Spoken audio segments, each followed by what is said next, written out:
Hello everyone, welcome to Daily Editorial Drill, and today's editorial we have chosen from Indian Express titled as Invisible Hand in Foreign Trade. It has been authored by Mr. Harish Tamodran and has been published on 7th of July.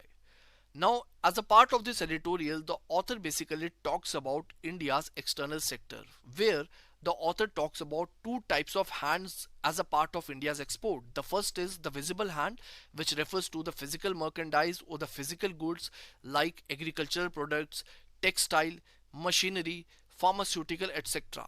Whereas the second is invisible exports, which basically refers to the service sector.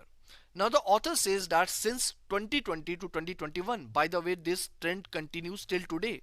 It says that since 2020 till 2021, the invisible exports overtook visible exports, which basically means that India's foreign exchange earnings have been dominated by services as compared to the goods. Now, what could be the reason behind that? The author talks about different type of reason. It says that unlike services, the goods have been very much vulnerable to the global price fluctuations or the global volatility, and it has been affected due to the situations like pandemic, financial crisis, geopolitical tensions, for example Russia Ukraine war, for example US China trade tariff war, all such sort of things. Fine, so these are the different kind of circumstances due to which we have been able to utilize some sort of limited potential with respect to our exports.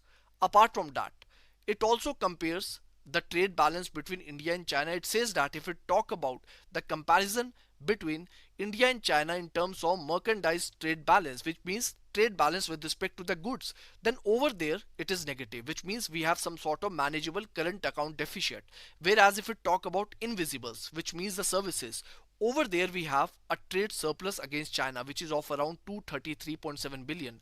Apart from that, it also provides a list of different type of components that are contributing to the service sector growth. For example, the software and IT industry, financial sector, transport, travel and construction services, and hugely remittances also. Fine. And at the end, the author gives a beautiful conclusion. It says that India's foreign trade dynamics has shifted from being commodity dependent to knowledge and diaspora driven.